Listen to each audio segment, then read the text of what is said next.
idea is with aging, it's now found out that there's extrinsic aging, which is due to the environmental factors, and intrinsic aging, which is determined by your genome or the microbiome of the skin. So by studying the environmental factors, which is now termed as exposomes, we can know what does affect the external factors for aging, and hence we can try to counteract them. And to counteract them by several means, of which is Botox, fillers, chemical peels, etc. However, for any person, especially young age people, and for us, even doctors, people, they always address the creams and the cosmeceuticals the first thing.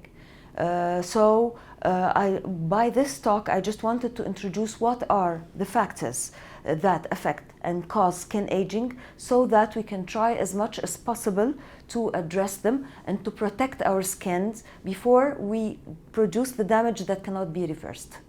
And then if it really did happen, then how can we, again with cosmeceuticals, try to revert the damage that has happened? So the exposomes are what we get to be exposed to into the environment. The ultraviolet rays, the infrared rays, the pollution, the stress, the lifestyle, smoking, drinking, lack of sleep, and the stress, chronic stress. So it's mainly we have to change our lifestyle if we want to keep our skins good, and at the same time we have to address things and we have to use products which help us revert these things. So this was the whole idea, trying to protect your skin from the damage that all other environmental factors can produce. I just introduced the papers where some of the papers they measured the damage. For example, definitely ultraviolet rays cause damage with all of its spectra. The visible light, which is again the blue light, which is nowadays markedly used by the screens we use all the time. The pollution, where we thought the pollution will affect your chest, but no, it affects your skin big time, where all of the dirt and all of the smog and the polyaromatic hydrocarbons, the gaseous material, they all affect our skin.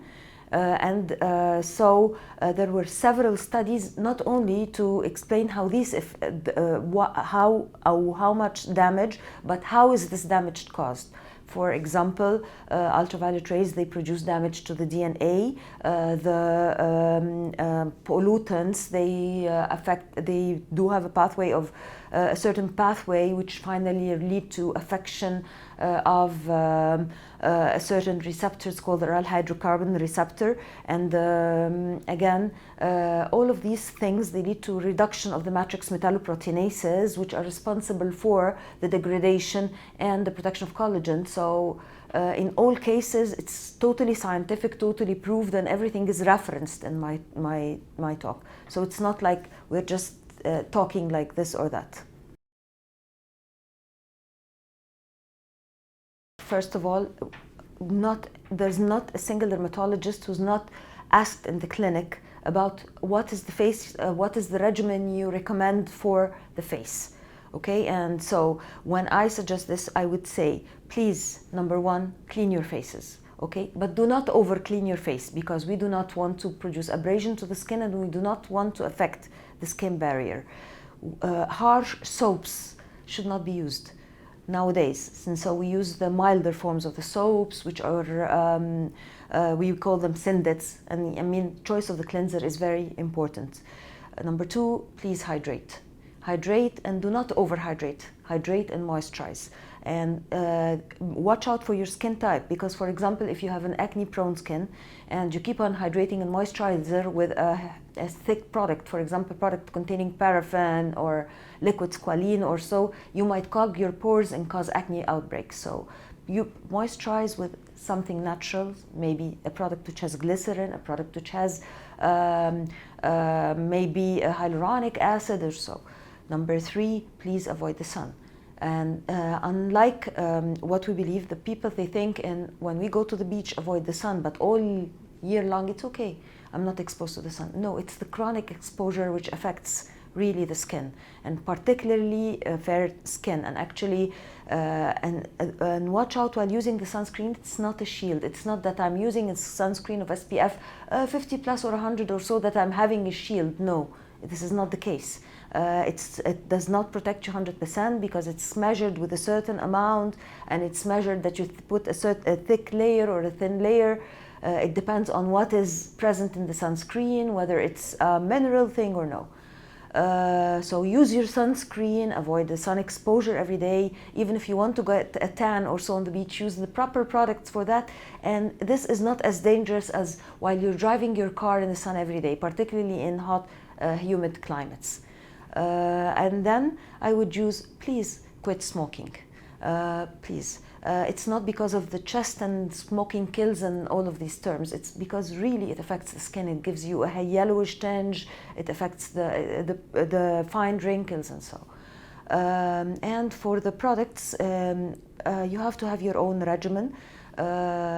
It's not about cheap or expensive. It's about what helps your skin.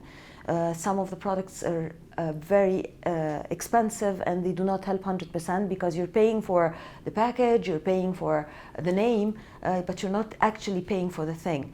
So watch out what you're using. And as a dermatologist, please do not always be pushed by the companies.